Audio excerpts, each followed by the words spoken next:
其實我本來是想今晚用中文，然後轉一轉廣東話，用廣東話同大家傾下，但是時間不多哈，時間不多，然後大家也知道，過去幾天，我每次出來講話都是用用華語，不然就是用廣東話講，所以今晚咧，期望大家原諒我，俾我用多啲時間用英文講一講 ，OK？今天我是希望能夠用全英跟大家溝通一下，有幾個原因。上一次前幾天在大巴窯 Stadium， 絕大部分大巴窯的人主要新語華語比較多。碧山大巴窯比較多我們叫 PMET 什麼，就會講華語跟父母親可能也會講廣東話，講福建話，但是可能你聽英語比較順So 今天就大家多多請原諒，我用英語來去解釋一下，解釋一些國家大事哈。So let me just use English today so that I can address the majority of all of you. I do know that a lot of you have Chinese or Cantonese or Hokkien as your heart language, and Mr. Law has spoken his very best Champo Hokkien, what else, Teochew, everything in to really talk to you.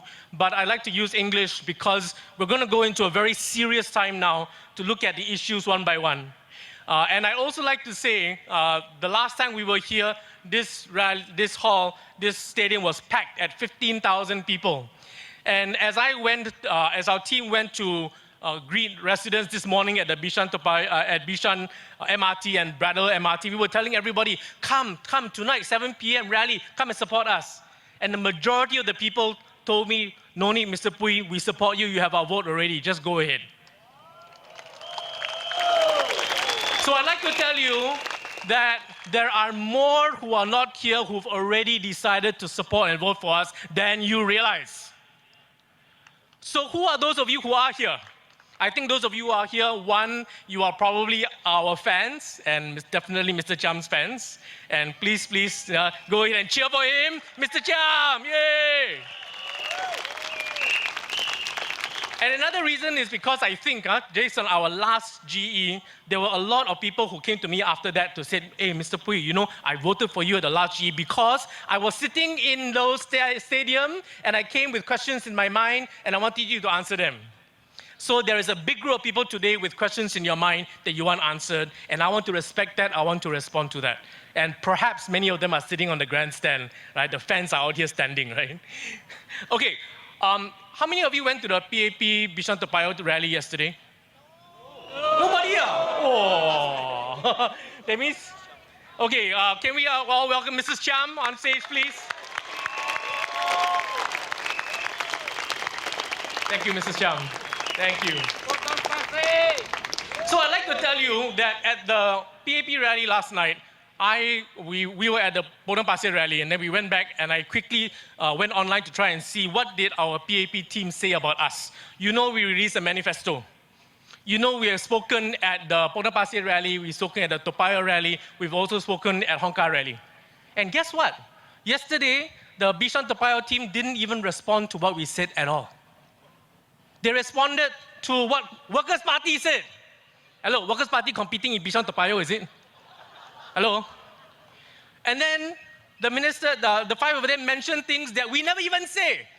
So Josephine Teo said, oh, the opposition wants to tear our house down and instead build a castle in the air. Since when did we ever talk about tearing a house down? So I want to tell you why this is serious, and listen to me very carefully. The last time we came, 43.7% of you voted for us. There is 43%, that's a very high percentage for our first time, right?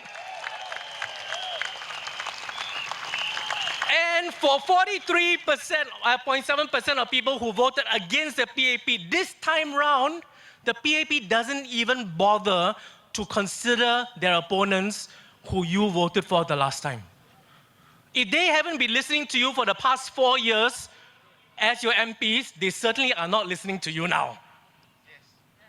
So I'm going to show you that we have listened to their speech last night, and I will respond to our fellow competitors on this rally. And I'm going to start with a quote from Mr. Ng Eng Hen that I'm going to say, I agree, totally agree. I think he got it right. Right? He says there's a new generation arising and political dynamics are changing. Therefore, the next government might not be totally PAP, the next government must be more collaborative, more accommodative, and more flexible. Yes, agree. And then he says, the outcome of this GE will set the tone for the future generations and determine the kind of politics the next generation will have.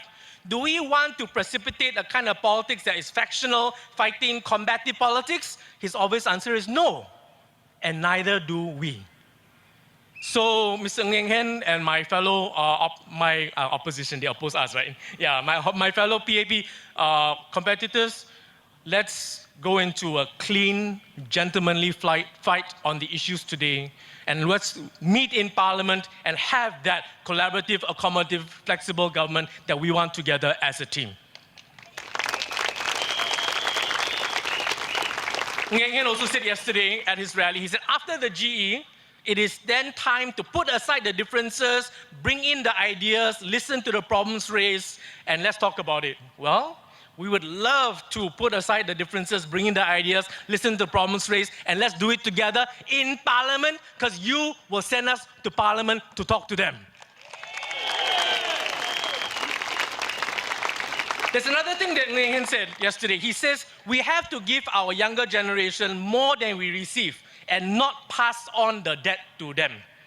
Okay, from an economic angle, from a political angle, I completely understand what he's saying, totally. However, our young people are already going into debt today, not about debt tomorrow. Our old people also are in debt today. Don't talk about tomorrow. Our older people need what the previous generation before has done, but the money is not here. So if we cannot, let me say this again, if the PAP cannot secure our today, how can you trust them to secure our future for tomorrow?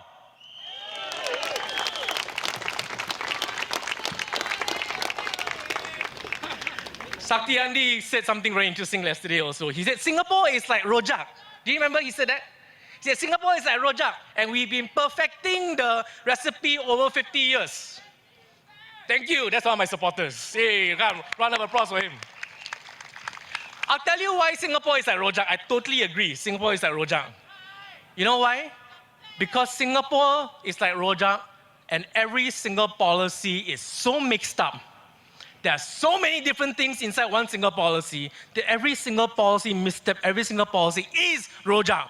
Our housing policy is rojak. The market cannot even predict. Our healthcare policy is rojak. Do you know how many different legacy healthcare policies are mixed up together? Our COE policy is rojak, right? COE policy control cars. Then after you got ERP, then whatever else coming in. Thank you. Power to SPP. And our CPF policy is also rojak. I hope so, I hope so. I'm going to also give two quotes from Josephine Teo, and I'm going to go into my actual speech for tonight. Thank you, I love you too. That's what Brian Long said, right? A community full of love. Josephine Teo says, opposition points out our shortcomings. Correct? We point out our shortcomings, yes? So answer is yes! We point out your shortcomings for sure. And then opposition brushes means ignore, brushes over the big decisions we've made. Hello? 6.9 million is a big decision. You think we brush over? We're talking about it now, okay? Hello? No minimum wage, big decision also, you know? We're also talking about today. So I'd like to start tonight's rally. Teo, 谢谢. I should invite him on stage and let him talk.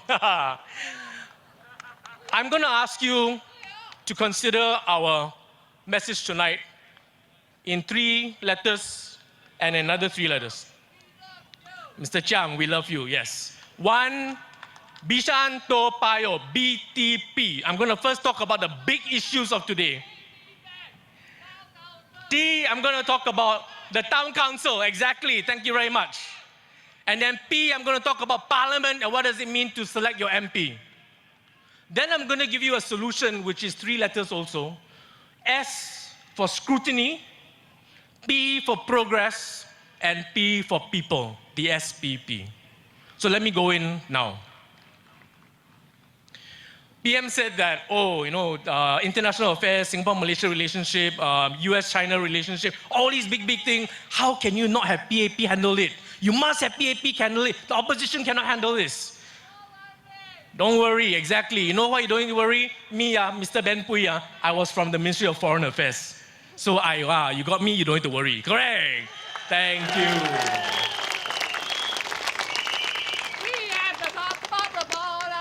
When I started in the Ministry of Foreign Affairs, I started handling China. Some of you may know, I was Mr. Lee Kuan Yew's interpreter and note taker for 6 years that he went around in China. And the Singapore Suzhou Industrial Park project was one of my baby. I was in charge of that with a whole host of other people. The Singapore Suzhou Industrial Park project was an attempt for Singapore to model our model in Singapore, and the intention was that we would earn money from overseas and plow it back to Singapore to increase our economy. But instead, we've moved our manufacturing from Singapore over to China, and a whole lot of Singaporeans lost their job in Singapore. And how long ago was that? Did you know about that? Was the Singapore Suzhou Industrial Park discussed in Parliament? All of you consulted before it happened? Singapore-Malaysia relationship, I handled that when I was in MFA. Singapore-Malaysia relationship, you know, tit for tat. They charge higher fee, we charge higher fee. They do this, we do that, right? Do we get to discuss and understand Singapore-Malaysia relationship? The biggest last issue around Singapore-Malaysia relationship was when Mas Salamat crossed over the causeway, came back, and then we all know, right? Wong Kan Sing took the beat for that at the last election here in Bishan Toa Payoh. Singapore-Indonesia relationship went into a lull for many years before it thawed, and now we're on track. Did you know about that? Was that discussed in Parliament? Did your MPs raise that with you? Singapore-US relationship, we've got military bases in Singapore because we want the US to be a policeman in the region to balance off some other powers. But do you know how we bent over backwards to allow the US military to be here? Do you even know they exist? Do you? ASEAN economic integration, this is a frightening part. ASEAN economic integration, the 10 countries of ASEAN have integrated and it has already happened. But do you know that under ASEAN economic integration, from 31st of December this year, there is, listen, free flow of skilled labor across all the ASEAN countries. Do you know that? Why not? Some of you may have heard of TPP. Somebody told me, you know TPP? You know what TPP is or not? Don't know, yeah. Somebody, I say, hey, TPP. So, oh, yeah, I know TPP. It's the expressway that go to Tampines, right?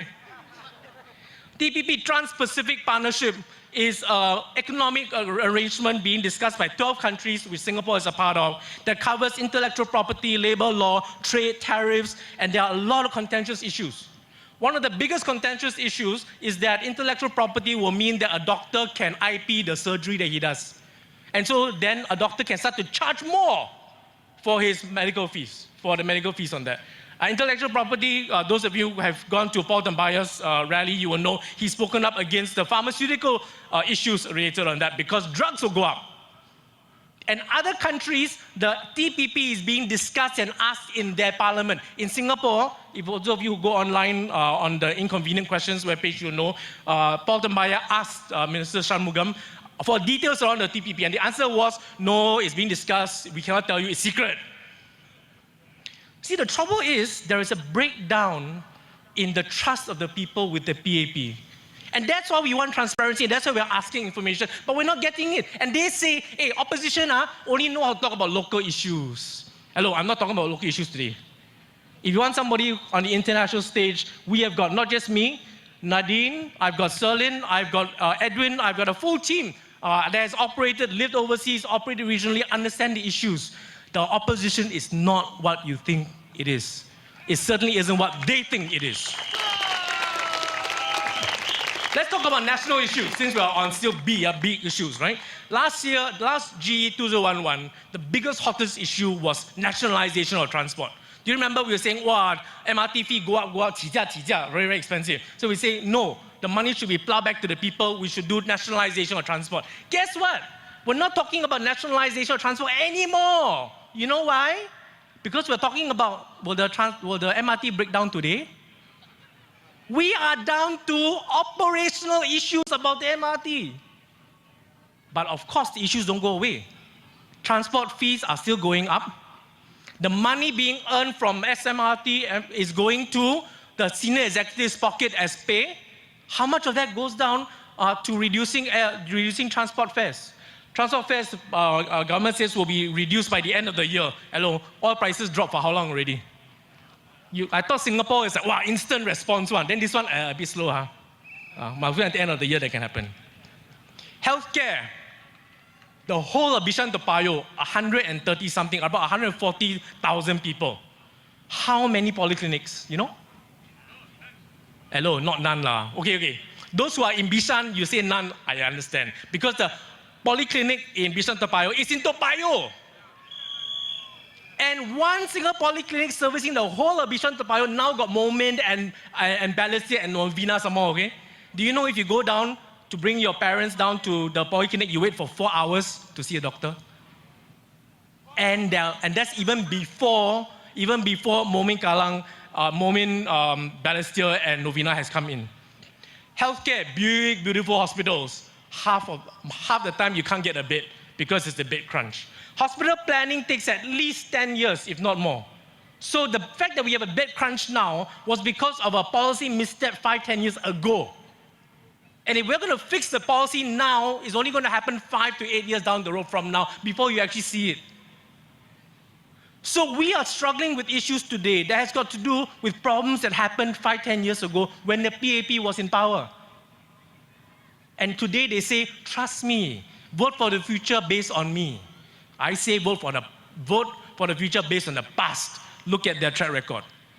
Businesses, most of you who are in small businesses, you know this. Small businesses in Singapore, you get squeezed out by two groups of companies. One, our GLCs. We are fighting to return Potong Pasir back to SPP. And those of you who know Potong Pasir, if you've gone down, the big open space in the front, Johnson Duck, where it was a public area, lots of restaurants, a lot of car park, all the public space now going to be one big mall. And after that, the prices for all the little shops in the mall will go up. Then only the big GLCs can come in and open shop. Then all the uncle, auntie with their all little kopitiam, all little chicken rice store, duck rice store, how? No more, close shop, that's it. Yes, we hope we're going to get back to Potong Pasir on the basis of you voting for us. Foreigners. My team has said over and over again, foreigners is not the issue. Some of my best friends are Filipinos. Some of my best friends are Indians. And I've lived many years in China. I've got a lot of good friends who are China. The issue is not foreigners, my friend. The issue is when foreigners came in, when the government opened the tap and let the foreigners in, the government did not control a minimum wage. And the wages were artificially depressed so you can employ a really cheap Filipino worker at probably 1/3 the price of a Singaporean. He's very happy to get the money and I don't blame him because he's sending his money home. But the Singaporean here cannot live. So the government now say, hey, opposition, ask for minimum wage. You ask for minimum wage, all the SMEs will complain because you raise their cost. So it's opposition's fault, you shouldn't ask for that. The issue that we have today, where the SMEs, the government, the businesses cannot afford higher wages, is because they have been used to depress wages over the past few years. Why? Policy misstep from the past. Let's talk about retirement, right? Mr. Law talked about retirement. Let's talk about retirement. We are talking about the CPF money, and I'll tell you here, up front, and I got cameras rolling in front of me, CPF is a very complex issue. Really. So if you hear somebody say, with due respect to my colleagues on all the other opposition parties side, if you say, I want all my money back at age 55, take. There are a lot of issues to consider. We are here for choice, because there are some people who do not want to take the money back at age 55. And there are some people who, if you give them all the money at 55, you don't know where they spend it. But it doesn't change the fact that the CPF has got an interest rate that is much lower than it should be, because the CPF is where the government grows your wealth. 富有, that's your money, where your money grows like in a bank. You do not have more money because government give you grants. You have more money because your money that you put away to save all these years from young is supposed to grow. So, can we have higher CPF interest rates, especially as our older generation goes older, so that the money, the pot of growth goes more? In Hong Kong, in Malaysia, in Japan, in many other countries with very similar CPF models, they also have a wider range of products. It's called financial products. In other words, things that you invest your money in. And they've got other types of products like annuity products. From young, you put money aside. When you hit a certain age retirement, your own money has grown to a point where they can pay you. Your money can pay you $500 every month. No need to come from government pocket. It comes from an annuity product. Why can't we have that? Endowments is another product that is available, but it's not in our suite of products. So why can't we invite the insurance professionals, the banking professionals, the finance professionals to come in and say, what can we do with our CPF that can grow the money for Singaporeans and grow your wealth? Because as long as we're stuck on CPF, take or don't take or don't pay, you will never get out of this policy situation. And it is very complex. By the way, ex-GIC chief economist Yeo Lam Keong came out recently in response to Mr. Taman and said that if we give Singaporeans at a certain age $500 to $600 every month, and when they hit silver age, they get another $200 every month, which is about $800 in total, it will come up to a total of 0.5% of GDP alone. Okay, maybe 40% cut in the defense budget might be too big and the PAP is reacting to that. Maybe, huh? But why would you react to 0.5% of GDP set aside for the sake of every senior and every poor person in our country to give them a bottom line of $800 a month? Why? There is no reason. Housing, I don't need to say. The reason why you cannot come up with cheap housing anymore is because the public housing market is so distorted. I mentioned about Singapore is a rojak. Our housing policy, our housing market is so rojak that nobody knows how to predict it anymore. So what do you do with that? You cannot solve it by just shouting. And you certainly cannot solve it by just saying, oh, vote the PAP will solve it, because they still haven't solved it. You need new brains, like our team here. So let me give you a track record.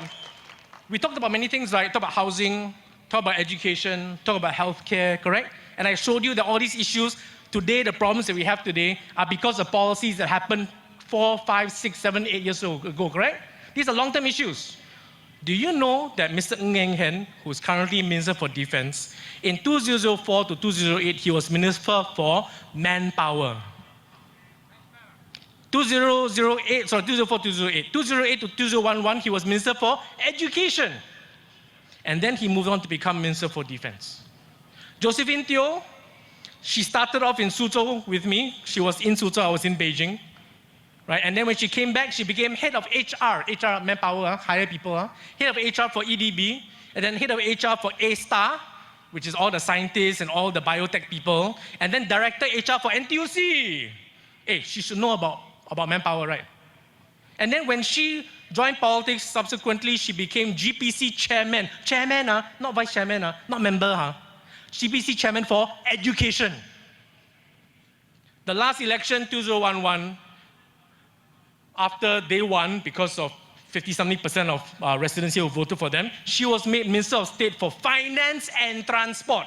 Hey, don't forget, one transport minister stepped down, there's still one more person, there's still one more minister in charge of transport sitting here in Bishan Topayo, okay? And then in 2013, she got promoted to become Senior Minister of State for Finance and Transport. Mr. Chee Hong Tat, the newest person that's coming up today, right? Where did he serve in a time in the government? He did his rounds in Ministry of Home Affairs, Finance, Transport, Education, Energy, and Ministry of Trade and Industry. Every single issue that I've listed just now have all happened on their watch. So if they did not do a good job over the past 5, 10 years, and you are suffering the consequences of policy missteps now, do you still want to vote them in again? No! So think, my friend, think. Don't just, oh, I got covered walkway, very happy. Oh, I got pavilion, oh, very nice. Oh, I got nice park for my kids to play, okay, I vote you in. Hello. The problems you are facing today are because of a group of PAP leaders, including those who are standing for election here now, that have made policies that resulted in the problems today. Fine, agreed. PM may say, oh, we all don't have track record. Hello, hi. We never even go to parliament where I got track record. So you give us a chance to start a track record, can?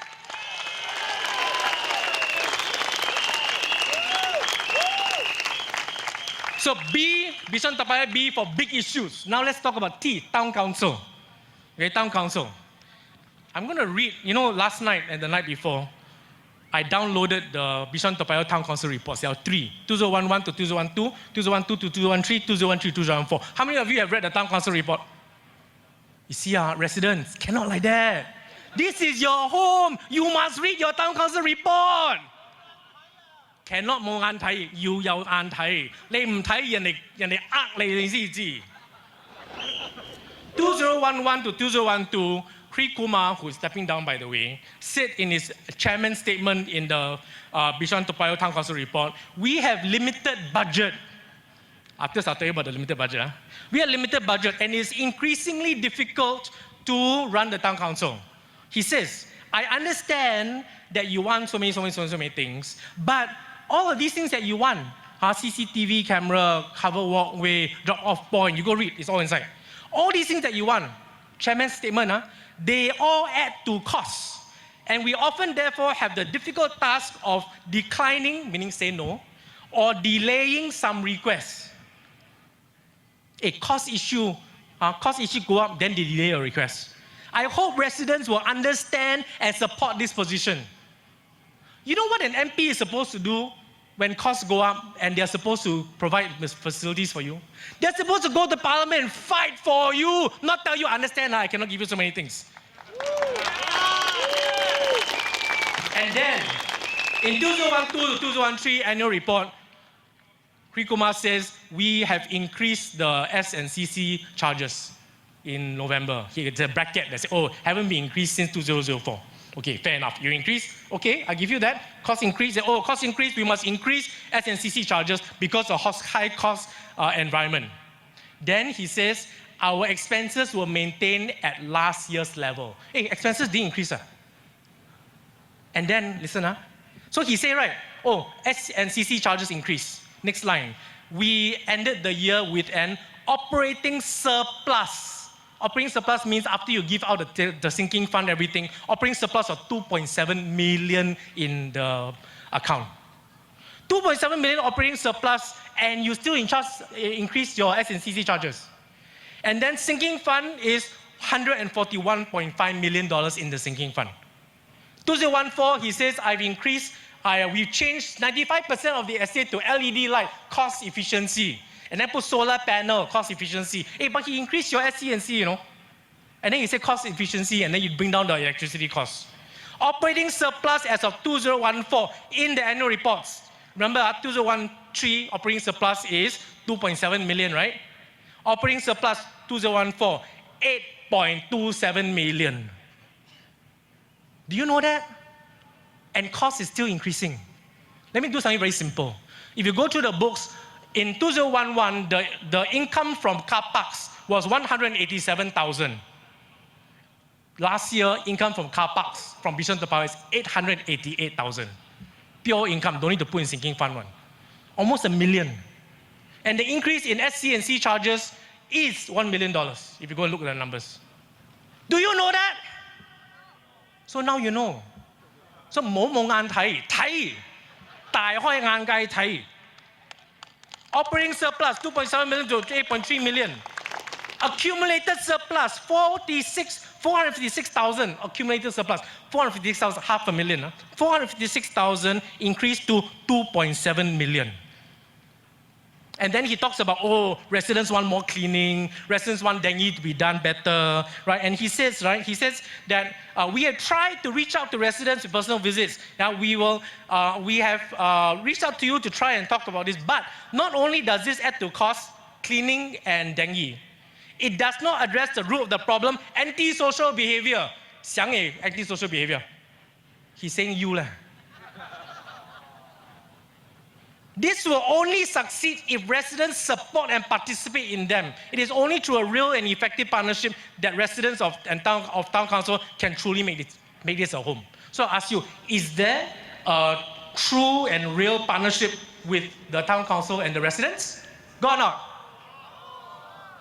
So if 43% of people can vote against the PAP, where got partnership? And I say again, 43% of the people vote against the PAP, and they did not even bother to look at our manifesto or listen to our rallies, even to respond to us. That's how much they think about you and your vote for us.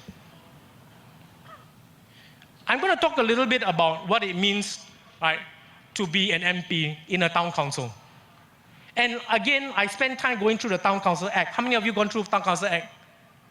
冇眼睇，要睇啦，係咪？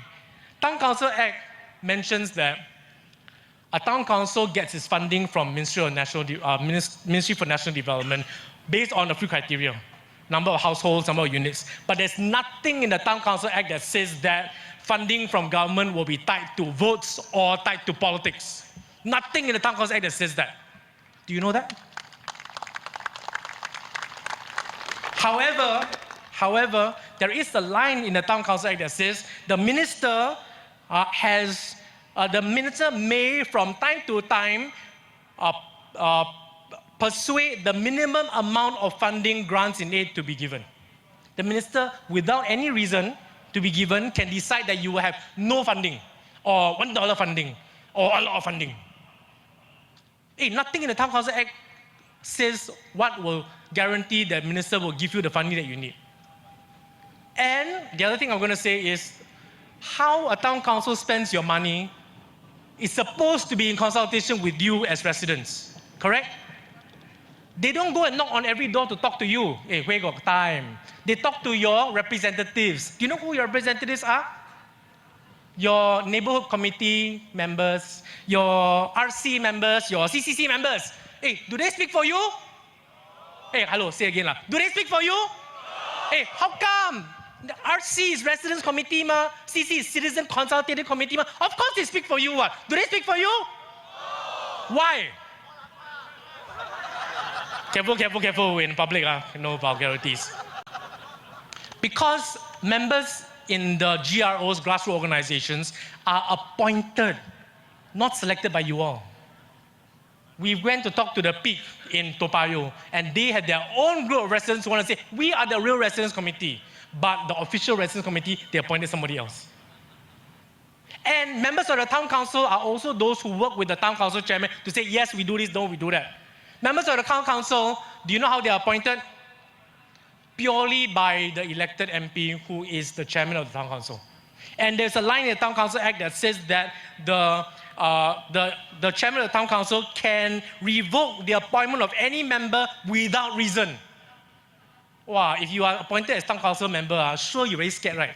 Walao, chairman can anytime revoke my membership, so I must better play ball. So GROs, we are calling today for grassroots organizations to be depoliticized and returned back to you, the residents. So you decide. So lastly, as I end, I'm going to say, right, that BTP, B big issues, P town councils, P parliament, that you are voting for an MP, a member of parliament. What is an MP? You go online, Google, to government website. Government, 聽清楚啊 government website 唔係 DPP website 唔係 SPP website 唔係 Workers Party website Government website. What is an MP? An MP acts as a bridge between the community and the government by ensuring that the concerns of their constituencies are heard in parliament. That is an MP. It doesn't say that the concerns of the PAP government are heard by the residents. Tombalik lah. Then what is a parliament? Again, government website, not me. Government website, government say one, not I say one. Oh, sorry. PAP government say one, not I say one. Functions of a parliament: making laws, controlling the state's finances, and taking up a critical role to check on the actions of the governing party and the ministries. That is what it says. It goes on to say, Through questioning the ministers, Parliament makes the government accountable for its actions and allow the public, that means you all, to listen to the spectrum, the range of views and opinions to find out how decisions affecting them are made. This forms an integral part of Parliament's role. 我跟你讲, the problem we have today is that we do not know how decisions are made. We are just told the decision and then you are persuaded that the decision is good for you. So if you want a true MP, not an estate manager, not a social worker, if you want a true MP that brings your concerns to Parliament, vote SPP. Thank you very much.